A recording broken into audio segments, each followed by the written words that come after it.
बिस्मिल्लाहिर्रहमानिर्रहीम।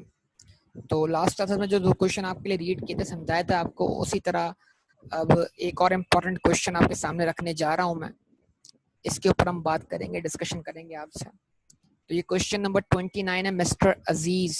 ये भी एक पुराना क्वेश्चन है और इसी को अमेंड करके आई के अपने एक नया क्वेश्चन बनाया हुआ था, अशफाक वाला। समझ लें, अशफाक वाला क्वेश्चन मुझे लगता है कि उसके बनाने के लिए जो क्वेश्चन जो रखा गया था सामने, या जिस क्वेश्चन को देखकर वो क्वेश्चन को बनाया गया था, वो क्वेश्चन 29 है। ठीक है,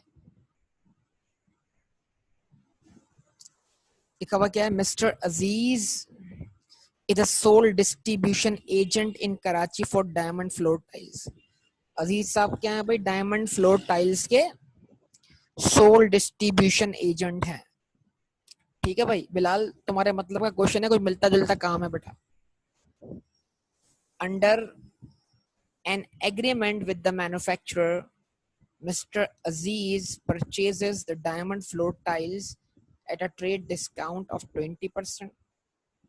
Trade discount, trade discount, trade discount वो डिस्काउंट होता है, ट्रेड डिस्काउंट वो डिस्काउंट होता है जिसको माइनस करने के बाद हम परचेज रिकॉर्ड करते हैं। यस और नो? रिस्पॉन्स दीजिए सब लोग। Trade discount of 20% of list price and annually in August receives agency commission। और जो साल भर का जो परचेजेस होती हैं उस पे कमीशन मिलता है 1% of his purchases for the year ended on the previous 30 जून।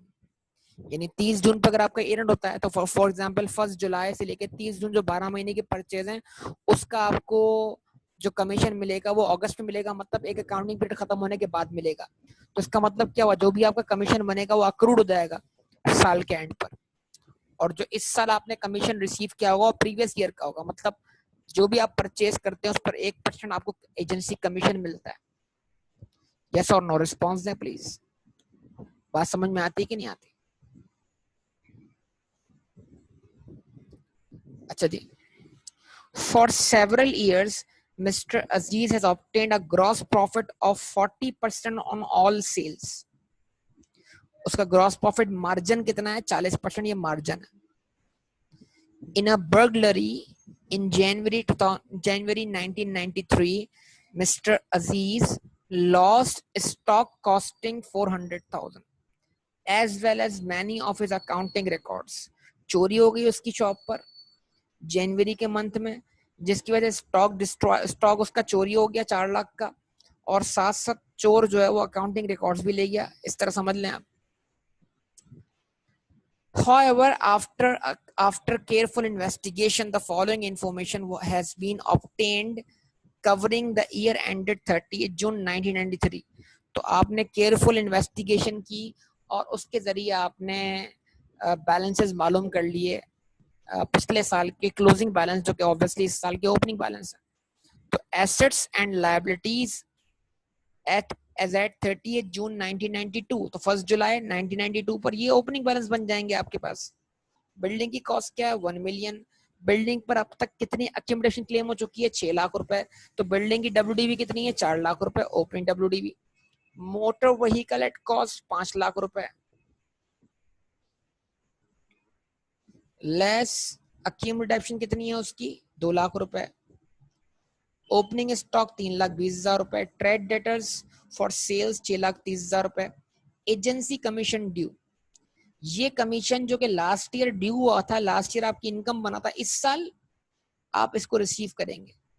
क्योंकि ये 1992 के 30 जून 1992 के एंड पर ड्यू है ना, रिसीवेबल है, ये रिसीव हो चुका होगा इस साल। क्योंकि क्वेश्चन ये बता रहा है आपको कि जो एक साल का कमीशन होता है वो अगले साल मिलता है अगस्त में। तो ये 30 जून 1992 पर जो कमीशन ड्यू है वो अगस्त 1992 में रिसीव हो चुका होगा। और अब 1 जुलाई 1992 से लेकर 30 जून 1993 तक का जो कमीशन होगा वो आपको कब मिलेगा? अगले साल अगस्त में। 30 जून क्या कहते हैं 30 जून 1993 के बाद जो अगस्त आएगा, अगस्त 1993 में। तो इसका मतलब क्या हुआ? जो इस साल की परचेज है उसका कमीशन ड्यू होगा, और जो इस साल आपने रिसीव किया वो पिछले साल का है। तो इस साल इसको आपने रिसीव दिखाना है, ख्याल रखिएगा, ये बताएगा एग्जामिनर, बताएगा नहीं, ये सिनेरियो आपने खुद डेवलप करना है। Pre payments of trade expenses 12,000, ये एक्सपायर हो जाना चाहिए क्योंकि ओपनिंग बैलेंस है। बैलेंस एट बैंक आ गया कितना, 431,000। ट्रेड क्रेडिट्स आ गया 420,000। अक्रूड व्हीकल एक्सपेंस 2,30,000 रुपए। तो ओपनिंग एसेट्स और ओपनिंग लायबिलिटीज आपके सामने वाजे तौर पर मौजूद है। अच्छा जी, Mr. Aziz has been notified that he will receive agency commission of rupees 44,000 on August 1, 1993. Mister अजीज को नोटिफाई करवा दिया गया है कि उनको 44,000 कमीशन मिलेगा। तो ये 44,000 कमीशन किस बेस पे मिलेगा, ऊपर वाली लाइन फिर पढ़ लें, मिला है नहीं, रिसीवेबल है, मतलब राइट टू रिसीव एस्टैब्लिश हो गया है। तो कहता है annually in August he receives an agency commission of 1% of his purchases for the year on the previous 30th June. तो 30 जून तक जितनी भी टोटल परचेज होती हैं जुलाई से जून तक की, उसका कमीशन आपको 1%, परचेजेस का 1% बनाकर मिलता है। ठीक है, तो इसका मतलब क्या हुआ, अगर ये कमीशन हमारी जो कि मिला नहीं है, जो ड्यू हुआ है 44,000, अगर ये हमारी परचेज का 1% है तो क्या हम इससे परचेज वर्कआउट नहीं कर सकते? अगर हम इसी को ही डिवाइडेड बाय 0.01 कर दें, भाई अगर ये परचेज वैल्यू का 1% है तो इसी को डिवाइडेड बाय 0.01 करें तो आपको परचेजेस नहीं मिल जाएगी। रिस्पॉन्स तो करें सब लोग यार, थोड़ा दिमाग चलाएं, देखें बात इस तरह नहीं बनेगी यार। अगर लाख रुपए का 1% क्या होगा, 1,000 रुपए होगा ना। तो अगर मैं 1,000 को डिवाइड बाय 0.01 कर तो दोबारा लाख रुपए नहीं मिल जाएंगे मुझे। तो अगर कमीशन परचेजेस का 1% है तो इसी को 0.01 से डिवाइड करके परचेज नहीं मिल जानी आपको? बोलिए, रिस्पॉन्स दीजिए, कितनी मिली? 4,400,000। ऐसा ही है सब लोग बेटा। अच्छा जी, stock at cost at 30th June 1993 was valued at rupees 300,000 more than a year previously. हमारा इस साल का क्लोजिंग स्टॉक पिछले साल के क्लोजिंग स्टॉक से 3 लाख से ज्यादा है। तो पिछले साल क्लोजिंग स्टॉक कितना था, 3,20,000।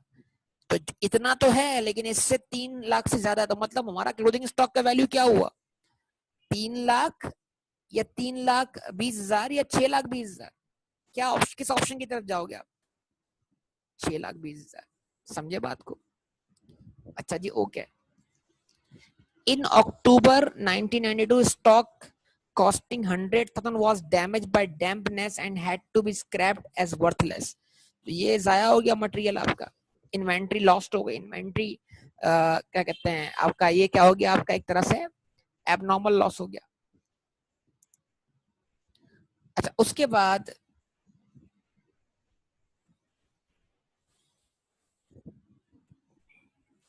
trade creditors at 30th June 1993 related entirely to goods received whose list prices totaled rupees 950,000. Trade creditor का जो क्लोजिंग बैलेंस है वो 9,50,000 रुपए, लेकिन 9,50,000 रुपए लिस्ट प्राइस पर है। हालांकि हमें लिस्ट प्राइस पे कितने डिस्काउंट मिला है। तो ये बताइए आप, परचेज डेबिट और अकाउंट पेएबल क्रेडिट जो है, ये एंट्री आप ट्रेड डिस्काउंट माइनस करने के बाद बनाते हैं कि ट्रेड डिस्काउंट माइनस करने से पहले बनाते हैं? तो आपको जो क्रेडिटर का क्लोजिंग बैलेंस लेना है बेटा, आपको जो क्रेडिटर का क्लोजिंग बैलेंस लेना है वो किस पे लेना है, नेट ऑफ ट्रेड डिस्काउंट लेना है ना बेटा। तो 9,50,000 का 80% निकालने सीधा सीधा कितना बनेगा, 950,000 का 80%। यहाँ पे उसने जानबूझकर आपको परेशान किया। 9,50,000 का 80%, 760,000, ये आपका क्रेडिटर का सही बैलेंस। अच्छा, अब आप जरा गौर करें, क्रेडिटर का ओपनिंग बैलेंस है ये रहा, बिल्कुल ओपनिंग बैलेंस है 4,20,000। क्रेडिटर का आपके पास क्या है, क्लोजिंग बैलेंस है, बिल्कुल है, ये भी है। परचेज आपको मिल रही है कमीशन के जरिए, स्टॉक के लॉसेस आपको बता दिए गए, एक आपका स्टॉक चोरी हुआ था और एक क्या आपका स्टॉक जो है वो जाया हो गया है। तो इसका मतलब क्या है, इन्वेंट्री अकाउंट में अगर मतलब नहीं क्या कहते हैं, तो अगर आप इन तमाम चीजों को रख देते हैं क्रेडिटर के अकाउंट में, तो वहां से तो आपको क्या मिल जाएगी, क्रेडिटर के अकाउंट की परचेज मिल चुकी है, क्रेडिटर अकाउंट का ओपनिंग बैलेंस है, क्रेडिटर अकाउंट का क्लोजिंग बैलेंस है, तो क्रेडिटर अकाउंट से तो क्या मिलेगा, पेमेंट टू सप्लायर मिल जाएगी आपको। यस सर, ये क्वेश्चन भी आपसे कैश बुक बनवा रहा है बेटा, क्या कहते हैं। जो ज्यादा मुश्किल क्वेश्चन होता है ना वो कैश बुक बनवाते हैं, उसमें उलझाते हैं आपको। बोलिए, पेमेंट टू सप्लायर मिल जाएगी। अच्छा जी, अब ये बताओ ओपनिंग स्टॉक है, ये बताओ ओपनिंग स्टॉक है, ये ना तुम्हारे सामने तो लिखा हुआ है 3,20,000 है। ये बताओ क्लोजिंग स्टॉक है, क्लोजिंग स्टॉक ओपनिंग स्टॉक के मुकाबले में 3 लाख से क्या है, ज्यादा है। अच्छा जी, ओके, अब क्या होगा, ओपनिंग स्टॉक है, क्लोजिंग स्टॉक है, उसके बाद परचेजेस मिल चुकी है कहां से, इस 44,000 का डिवाइड डिवाइड बाय 1 करें और उसको मल्टीप्लाई बाय 100 कर दें तो परचेज मिल जाएगी।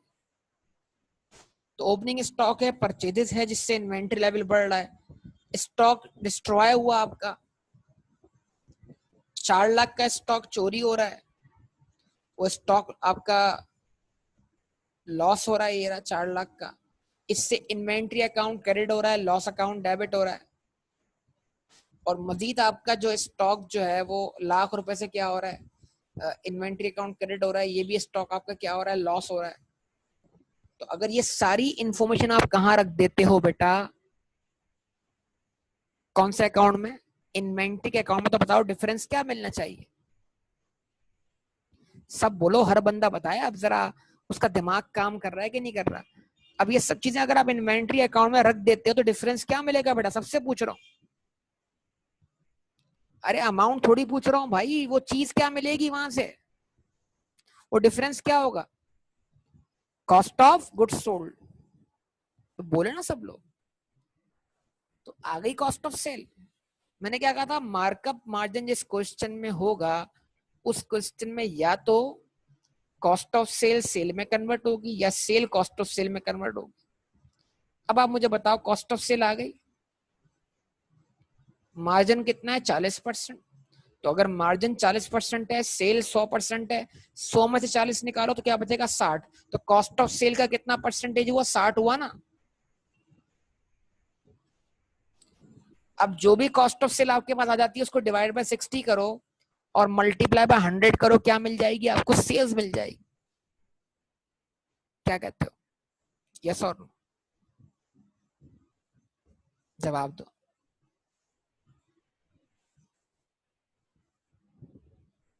मिल जाएगी सेल्स। अच्छा जी, अब आगे बढ़ते हैं। डिस्काउंट अलाउड कितना है बेटा, 162,000 डिस्काउंट रिसीव भी है, ये भी पुट करना है कहां पर, क्रेडिटर के अकाउंट में, ताकि आपको पेमेंट टू सप्लायर की सही वैल्यू मिल जाए। अच्छा जी, उसके बाद आगे क्या लिखा हुआ आ गया, ट्रेड एक्सपेंसेस प्रीपेड, साल के एंड पे कितने, 8,000, तो प्रीपेड का ओपनिंग बैलेंस है, प्रीपेड का क्लोजिंग बैलेंस है।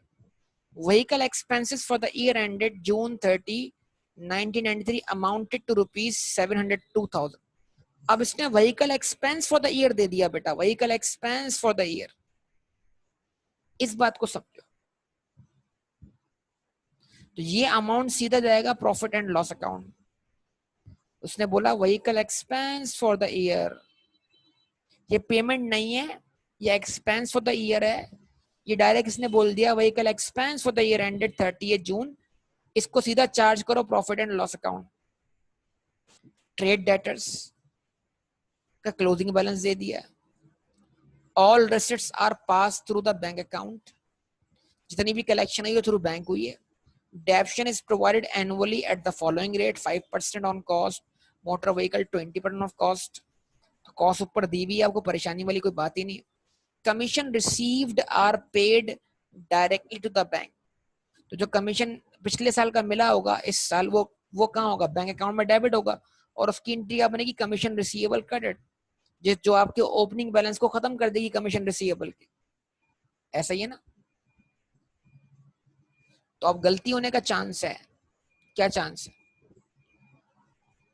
ये जो आपको चांस, अब गलती सुनना, ये जो आपको सारे बैलेंस बताए जा रहे हैं ओपनिंग एसेट्स के, इसमें कमीशन लिखा हुआ है यहाँ पर। एग्जामिनर आपको परेशान करता तो इसको यहाँ से थोड़ा गायब कर देता और उसका तस्करा बातों बातों में कहीं नीचे आ जाता। तो इतना कमीशन क्या हुआ, रिसीव हो चुका है, इसकी एंट्री क्या है, bank debit commission receivable credit, ये ओपनिंग बैलेंस खत्म हो जाएगा।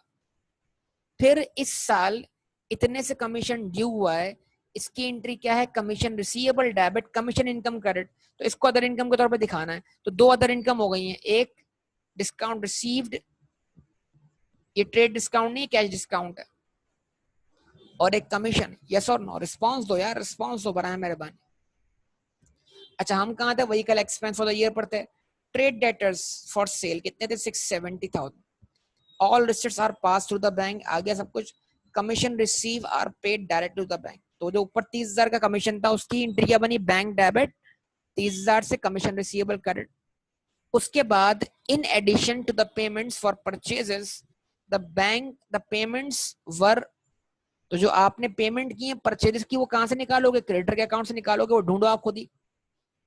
अच्छा व्हीकल एक्सपेंस के लिए आपने कितनी पेमेंट की है, 672,000। ड्राइंग कितनी पे की है आपने, तो जो पेमेंट की है वो आपका एक्सपेंस नहीं है ना बेटा, ख्याल रखना इस बात का। ड्राइंग्स के लिए कितनी पेमेंट की है आपने, 4,30,000। और ट्रेड एक्सपेंसेस कितने से पे हुए हैं, 7,36,000। अब ट्रेड एक्सपेंस का ओपनिंग ओपनिंग प्रीपेड दिया हुआ है, उस प्रीपेड में इतने से क्या होगा, इजाफा होगा, और 8,000 को छोड़कर बाकी सारा एक्सपायर हो जाएगा, एक्सपेंस बन जाएगा। यस और नो। तो ये ट्रेड एक्सपेंस की पेमेंट है, ट्रेड एक्सपेंस खुद नहीं है, ख्याल रखना इस बात का। ओपनिंग ट्रेड एक्सपेंस का प्रीपेड दिया हुआ है, उसमें इतने से इजाफा हुआ, और टोटल जो अमाउंट है प्रीपेड का उसमें से 8,000 छोड़कर बाकी सारा रिलीज हो जाएगा, उसे चार्ज कर देंगे प्रॉफिट लॉस अकाउंट, और इस 8,000 को एसेट दिखाएंगे एसएफपी में।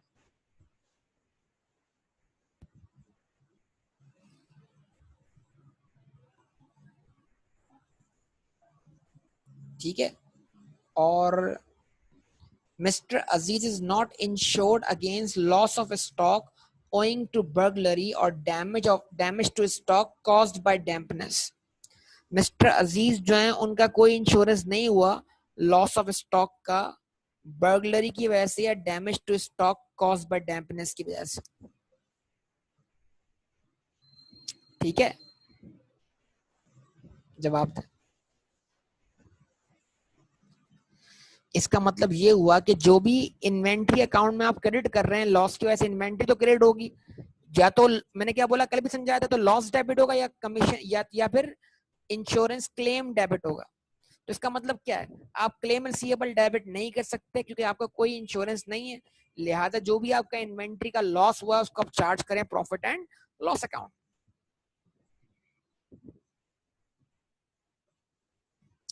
अच्छा अब एक काबिल गौर बात क्या है, एसओएफटी बनाने के लिए क्या मिसिंग है बेटा, सारे क्लोजिंग बैलेंस मिसिंग है, वो वर्कआउट करना है। बैंक का क्लोजिंग बैलेंस नहीं आ रहा तो इसका मतलब बैंक अकाउंट बनेगा ताकि आप क्लोजिंग बैलेंस निकाल सको, और बैंक का क्लोजिंग बैलेंस निकालने के लिए आपको पेमेंट टू सप्लायर निकालनी पड़ेगी। सेल्स जो आई है उसको पुट करना है डेटर के अकाउंट में, देखो डेटर का ओपनिंग बैलेंस है, डेटर का क्लोजिंग बैलेंस है, लेकिन रिसिट फ्रॉम डेटर कहीं नहीं बताइए आपको, तो सेल पुट करो डेटर के अकाउंट में ताकि क्या मिल जाए, रिसिट फ्रॉम डेटर मिल जाए, उसको रखो कहां पर, बैंक के अकाउंट। तो कमीशन रिसीव हुआ उसको रखो बैंक के अकाउंट में। तो बैंक अकाउंट अगर आपने सही नहीं बनाया और आपने कोई भी चीज वहां पे ओमिट की है, तो वो ओमिशन होने से क्या होगा, आपका बैलेंस सीडी सही नहीं आएगा, और बैलेंस सीडी सही नहीं आएगा तो उसका मतलब क्या होगा, बोलिए, समझे बात को या नहीं, रिस्पॉन्स दे मेरी बात का। अच्छा, अब एक और गलती बता दो इसमें होने के चांसेस क्या है। देखो, अब एक बात और गौर कर लो, अक्रूड व्हीकल एक्सपेंस कितने दिए मैं, 2,30,000 रुपए, ओपनिंग अक्रूवल है। और यहां पर इसने vehicle expense for the year दे दिया है, तो इसको कुछ करने की जरूरत नहीं है, एक्सपेंस ही है। यहां पर उसने व्हीकल एक्सपेंस की पेमेंट दी है, तो इसका मतलब क्या हुआ, अब वो आपसे चाह रहा है कि आप व्हीकल अक्रूवल का क्लोजिंग बैलेंस फाइंड करें।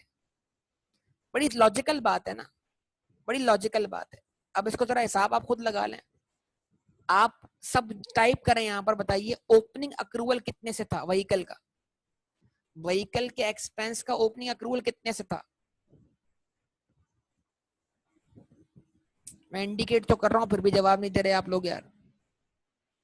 बेटा कितने से था सबसे पूछ रहा हूं, ये ओपनिंग लायबिलिटी है ना आप पर लास्ट ईयर की, क्लोजिंग इस साल की ओपनिंग, सबसे पूछ रहा हूं। और इस साल आपने व्हीकल एक्सपेंस के लिए पेमेंट कितनी की है, भाई बोला करो, रिस्पॉन्स दिया करो यार, आप लोग टाइप कर दो। देखो यही तो गलती है ना, साथ दो तो एक्सपेंस है यार, अल्लाह के बंदे, ये पेमेंट की है। तो इस पेमेंट में आपने सबसे पहले पहले अपना पुराना उधार चुकाया होगा, तो अगर आप 672,000 में से 230 की लायबिलिटी क्या कर दो, माइनस करवा दो, तो फिर क्या बचता है, फिर डिफरेंस क्या बचता है बताओ। तो इसका मतलब क्या हुआ, आप इस साल में, इस साल के लिए कितनी पेमेंट कर रहे हो, 442,000, और आपका इस साल का एक्सपेंस कितना है, तो एक्सपेंस आपका पेमेंट से कितना ज्यादा है। अब 442 और 7,02,000 का डिफरेंस निकाल लो,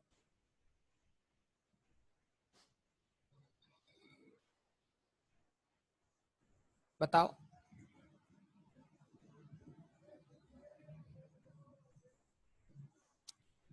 तो 260 क्या हो गया, आपका क्लोजिंग अक्रूवल हो गया। आप चाहें तो उसको टी अकाउंट बना के भी निकाल सकते हैं, बीडी रखें, पेमेंट रखें, transfer to profit loss account रखें, डिफरेंस जो होगा बैलेंस शीट हो जाएगा। तो यानी कि आपको क्लोजिंग अक्रूवल खुद से कैलकुलेट करना है व्हीकल एक्सपेंसेस का। यस और नो बोलो बेटा, बोलो, रिस्पांस दो, आप सबके रिस्पांस का ही मुंतजिर हूं। क्या कहते हैं आप।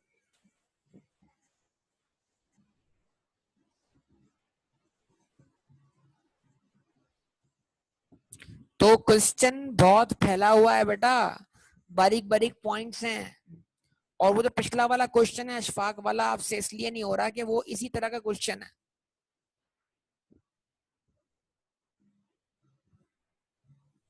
क्या कहते हैं,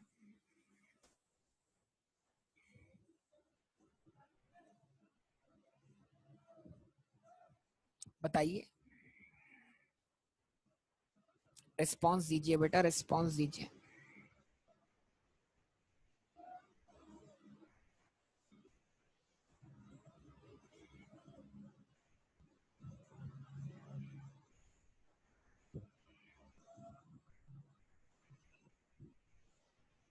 ठीक है, अब इस केस में मैं इन्वेंट्री का और क्रेडिट का अकाउंट साथ नहीं बना सकता, क्यों, इसलिए कि पेमेंट तो सप्लायर भी निकालनी है, वो निकलेगी कहाँ से, क्रेडिटर के अकाउंट से। और कॉस्ट ऑफ सेल निकालनी है, वो कहाँ से निकलेगी, इन्वेंट्री के अकाउंट से। तो जब दो चीजें निकालनी हो तो फिर दो अकाउंट्स को आप मर्ज नहीं कर सकते, समझे बेटा। अगर एक वैल्यू मिसिंग होती, कॉस्ट ऑफ सेल, तो हम उस अकाउंट से मिला के निकाल लेते उसको। क्या कहते हैं आप सब।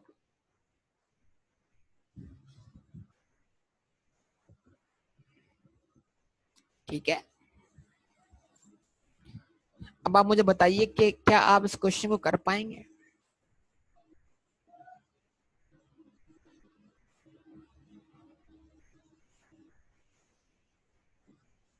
या मैं कर दूं सॉल्व इसको अभी।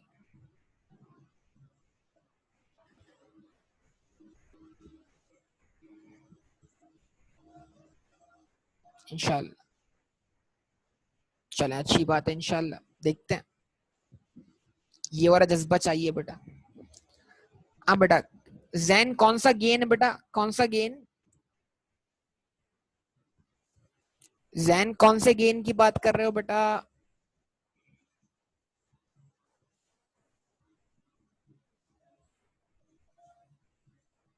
अच्छा, ओके।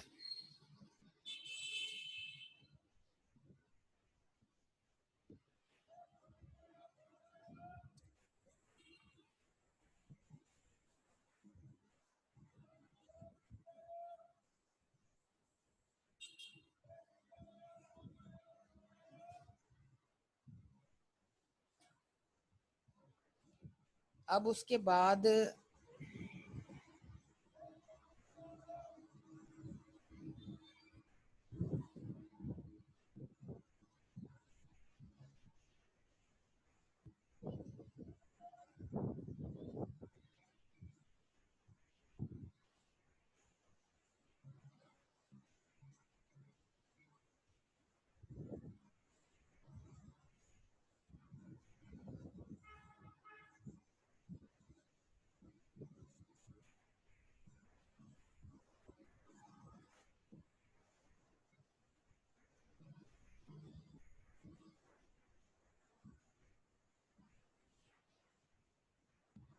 ये आ गया अशफाक वाला क्वेश्चन।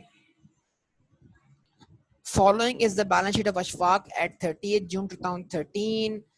अशफाक का कैपिटल आ गया, क्रेडिटर्स आ गए, अक्रूड रेंट आ गया, लोन टेकन फ्रॉम अ, अब ये मेंशन नहीं है, फ्रॉम फ्रेंड लिया होगा, किसी भाई से लिया होगा, दोस्त से लिया होगा, motor car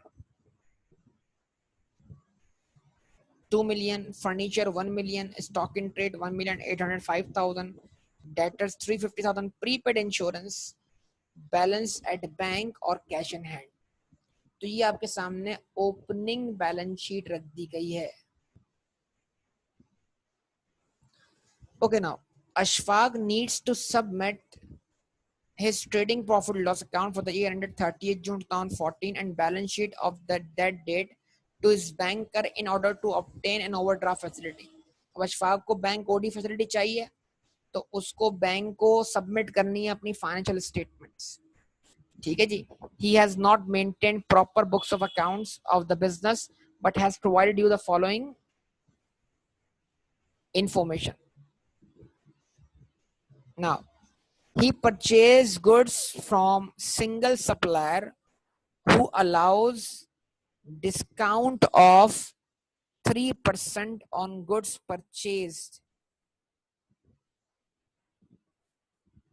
in excess of rupees 3 million. The discount for the year ended 30th June 2014 amounts to rupees 265,800 and would be received in August 2014। ये वही कमीशन वाली इंस्पायरेशन है। ये समझ लो अजीज वाले क्वेश्चन को देखकर ही ये क्वेश्चन बनाया गया है। क्या कहते हैं आप लोग? पढ़ के आपको कुछ आइडिया हो रहा है कि नहीं हो रहा? एग्जामिनर के सामने जो क्वेश्चन था, इस क्वेश्चन को बनाते वक्त वो अजीज वाला ही क्वेश्चन था, आप देख लें। लेकिन उसने ट्विस्ट क्या किया? उसने ट्विस्ट ये किया कि 3 मिलियन से जो परचेज अबव हुई हैं, 3 मिलियन से जो परचेज अबव हुई हैं, ठीक है, उन पर डिस्काउंट मिलेगा। मतलब ये आपका 30 जून 2014 पे डिस्काउंट बनता है, बस उसने कमीशन को डिस्काउंट में तब्दील कर लिया और डिस्काउंट कैश फॉर्म में रिसीव होगा। ये डिस्काउंट जो है कैश फॉर्म में रिसीव होगा। कब रिसीव होगा? अगस्त के मंथ में। मतलब ये एडजस्ट नहीं होगा, ये रिसीव होगा। जिस तरह कमीशन अभी हम रिसीव मान रहे हैं और रिसीव हो रहा है हमें, ऐसा ही है ना। तो अब आप क्या करो बेटा, जरा 265,800 को डिवाइड करो 0.03 से, कि ये आपकी परचेजेस के 3% के बराबर है। कितना आंसर आया? 8,860,000। और आपने 8,860,000 की परचेज, गुड्स परचेज की हैं जो कि 3 मिलियन से अबव है। अब इसमें 3 मिलियन ऐड कर दो। डिस्काउंट 3 मिलियन क्रॉस करने के बाद मिलता है। हाँ, तो टोटल परचेज कितनी हुई बेटा? 11,860,000। यस और नो? सब लोग बोलिए, सब लोग बताइए, सब लोग रिस्पॉन्स दीजिए। क्लियर है बात? अच्छा जी, ओके। उसके बाद बेहतरीन बेटा, all goods are sold at cost plus 60%। उधर मार्जिन था, इधर मार्कअप कर दिया, बस ये चेंज किया ना। 60, all goods are sold at cost plus 60%। तो अगर कॉस्ट ऑफ सेल मिल जाए तो उसको 1.6 से मल्टीप्लाई करें, डिवाइडेड बाय 100 करें, मल्टीप्लाई 160 करें, तो आपको सेल्स मिल जाएगी। मैंने बोला जहां मार्कअप या मार्जिन आ गया वहां दो बातें सोचते रहे अच्छी तरीके से, या सेल कॉस्ट ऑफ सेल बनेगी या कॉस्ट ऑफ सेल सेल बनेगी, दो में से कोई एक बात। तो अगर इन्वेंट्री का बैलेंस है, ओपनिंग क्लोजिंग परचेज वैसे ही मिल चुकी है, उसको पुट करें इन्वेंट्री अकाउंट में, निकाल लें cost of sale, cost of sale पे लगा दें मार्कअप, सेल मिल जानी है। आगे बढ़ते हैं। All cash receive against sale of goods has been banked with the exception of the following: weekly average cash expenses और ड्रॉइंग। मतलब पहले कैश कलेक्ट होता है, पहले कलेक्शन होती है सेल के अगेंस्ट कैश फॉर्म में, और फिर उसके बाद कुछ एक्सपेंसेस पे करने के बाद उनको जमा करवा देता है कहां पर? बैंक में। वो तो मैं बैंक से पता लग जाएगा ना बेटा कैश सेल है या नहीं है। Okay. All cash received against sales of goods has been banked with the exception of the following weekly average cash expenses or drawings। ऐसा ही है। उसका हमें कैश सेल है या नहीं है इसका आइडिया भी थोड़ी देर में हो जाएगा, अभी तक तो हमें कोई आइडिया नहीं मिला है। ड्रॉइंग्स कितनी है? 30,000। कैरेज आउटवर्ड कितना है? 5,000। पेट्रोल कितना है? 3,000। मिसक्लेनियस एक्सपेंस कितना है? 2,500। अच्छा जी। कैश इन हैंड, तो कैश इन हैंड का ओपनिंग बैलेंस भी है और कैश इन हैंड का क्लोजिंग बैलेंस भी है। तो या तो क्या होगा?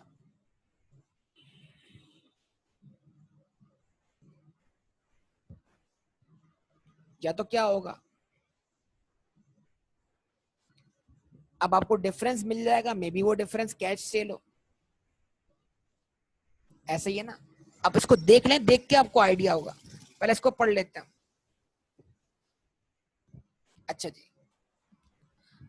अब ये कलेक्शन फ्रॉम, ये क्लियर नहीं, शायद ये कलेक्शन फ्रॉम डेटर्स हो सकता है, और ये कैश ट्रांसफर टू बैंक है। ये आएगा कैश अकाउंट की क्रेडिट साइड पर। परचेज ऑफ गुड्स से धोखा मत खाना, ये पेमेंट टू सप्लायर है, पेमेंट ऑफ रेंट है, repayment of loan to a friend. तो ये जो आपका जो लोन का ओपनिंग बैलेंस था बेटा, कितना था? 27,900। ये दोस्त से आपने लोन लिया था, अब ये लोन आपने वापस कर दिया है पूरा का पूरा। इसका मतलब लोन साल के स्टार्ट पे था, साल के एंड पे नहीं है। सैलरीज की पेमेंट आ गई, परचेज ऑफ फ्री और लैंड एक नया एसेट ऐड हो गया, ट्रेवलिंग एक्सपेंस आ गए, प्रिंटिंग स्टेशनरी आ गई, एडवर्टाइजमेंट आ गई, इंश्योरेंस आ गया। उसके बाद ट्रक हायर चार्जेस आ गए, मिसटेंस एक्सपेंस आ गए, कार एक्सपेंस फॉर बिजनेस आ गए। तो एक्सपेंसेस की लंबी फहरिस्त मौजूद है। इधर आप डॉट लगा देंगे उन एक्सपेंसेस पर जिनके अक्रूवल्स हैं, क्रेडिटर पर, ठीक है, जिनके अक्रूवल्स हैं। अब ऊपर आप अच्छी तरह दोबारा अक्रूवल्स देख कर आए कि कौन कौन सी अक्रूवल्स थे आपके पास और कौन कौन से प्रीपेमेंट्स थे। जिन एक्सपेंसेस के अक्रूवल और प्रीपेमेंट्स ना हो, उनकी जितनी पेमेंट है उसी पेमेंट को आप क्या मान लेंगे? एक्सपेंस मान लेंगे। ठीक है, अच्छी तरह क्वेश्चन रीड करना बड़ा जरूरी है बेटा। अच्छा जी, ओके जनाब।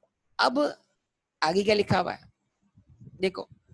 Depreciation on motor car and furniture to be provided at 30% and 15% respectively under reducing balance method। Stock in trade. अब ये क्वेश्चन भी क्या कर रहा है? ये क्वेश्चन भी आपसे डेटर का क्लोजिंग बैलेंस निकलवाएगा, क्रेडिटर का क्लोजिंग बैलेंस निकलवाएगा। कुछ समझ पा रहे हैं बात या नहीं? तो बड़ा सिंपल सा मामला हो गया। पहले देखें, परचेज तो हमें ऊपर ही मिल गई, यस और नो। उस परचेज को पुट कर दे हम कहां पर, इन्वेंट्री के अकाउंट में, यस। और उससे हमें क्या मिल गया, कॉस्ट ऑफ सेल मिल गई। कॉस्ट ऑफ सेल पे लगा दिया मार्कअप, क्या मिल गई, टोटल सेल मिल गई। ठीक है जी, जवाब दो।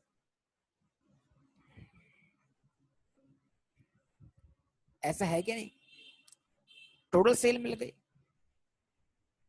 और कैश से का तस्करा तो कहीं वैसे कहीं है नहीं, तो आप जो है वो जो कैश अकाउंट से मिले उसको भी कलेक्शन फ्रॉम डेटर मान सकते हो, कोई इशू नहीं। तो डेटर से कलेक्शन कैश में भी हो गई और डेटर से कलेक्शन बैंक में भी हो गई। उसको पुट कर दिया डेटर के अकाउंट में, पूरी सेल को पुट कर दिया डेटर के अकाउंट में, और ये कलेक्शन रख दी। क्या मिल जाएगा आपको, डेटर का बैलेंस शीट ही मिल जाएगा। डेटर अकाउंट का बैलेंस शीट निकालना था कि एसओएफपी बन जाए, कैश का बैलेंस शीट दिया हुआ है आपको। तो question is very much simple. अब आपके सामने है गलती क्या है, गलतियां क्या है। गलतियां ये हैं बेटा, कैश अकाउंट ठीक से ना बनाना, एक्सपेंसेस के अक्रूवल्स कंसीडर ना करना, एक्सपेंसेस की लंबी फहरिस्त से किसी एक्सपेंस को भूल जाना। अच्छा जी, उसके बाद एक बात और समझने वाली है, वो क्या है, वो बात ये है समझने वाली कि ये जो आपका कमीशन जो है वो क्या हुआ है बेटा, ड्यू हुआ है। कमीशन या वही डिस्काउंट, इसकी एंट्री रिसीवेबल डेबिट और इनकम क्रेडिट। ठीक है, इसको बनाना मत भूलना।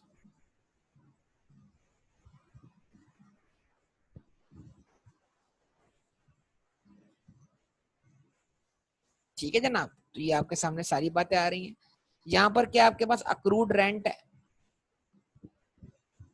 डॉट लगा लेना रेंट पर। प्रीपेड इंश्योरेंस, डॉट लगा लेना इंश्योरेंस के ऊपर।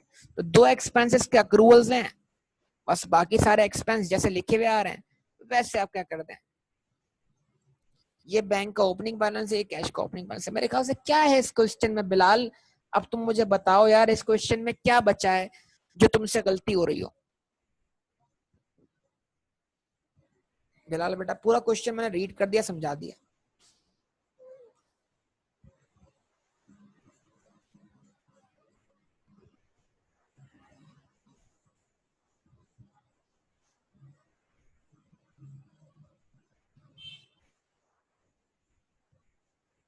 बैंक क्लोजिंग ओडी है, वो तो आप वर्कआउट कर लोगे, बैलेंस बीडी रखोगे, ये रिसिट्स ऐड करोगे, पेमेंट लेस करोगे, खुद ब खुद बैंक ओवरड्राफ्ट मिल जाना है आपको। वो तो आप कैलकुलेट कर ही लोगे ना यार, बैंक ओवरड्राफ्ट उसने दिया तो नहीं है आपको बैलेंस शीट ही, वो तो आप निकाल ही लोगे, इतना तो आप कर लोगे, मुझे उम्मीद है। इतनी उम्मीद आपसे रखी जा सकती है ना बेटा, क्या कहते हैं।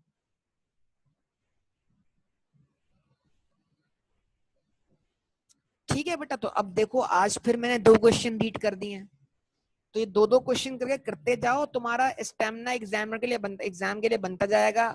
और तुम बात सारी ये है कि करना तुमने खुद ही एग्जामिनेशन, लेकिन मेन बात क्या है कि तुम्हें क्या क्वेश्चन रीड करना आ रहा है, रीड करके पॉइंट एक्सट्रैक्ट करना आ रहा है, क्या तुम्हें वे दिखाई दे रहा है, तुम्हें किस वे में जाके क्वेश्चन अटेम्प्ट करना है, क्या तुम्हें समझ लग रही है कि तुम्हें पहली वर्किंग कौन सी करनी है।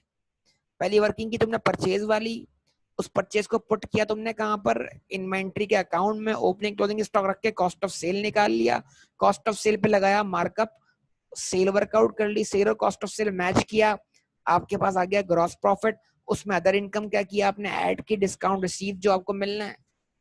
ठीक है, लेकिन ये कैश फॉर्म में मिलना है डिस्काउंट रिसीव, जिसको रिसीवेबल के तौर पर आप दिखाएंगे, receivable debit, discount receive credit. ये आपकी लाइबिलिटी से एडजस्ट नहीं हो रहा, चाहे तो कर भी सकते हैं, कोई इशू नहीं है, लाइबिलिटी से सेट ऑफ कर सकते हैं, लेकिन क्वेश्चन स्पेसिफिकली बोल रहा है कि डिस्काउंट आपको अगस्त में रिसीव होगा, तो हम इसको अज्यूम करेंगे कैश फॉर्म में रिसीव होगा। क्या कहते हैं फिर आप लोग बेटा, क्या गलती होनी चाहिए फिर इस क्वेश्चन में, आप सब बताइए।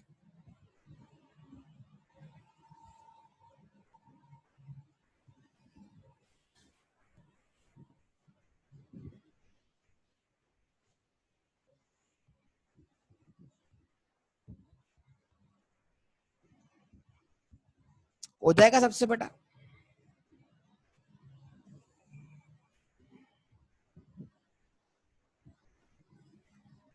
चले बेटा, ओके।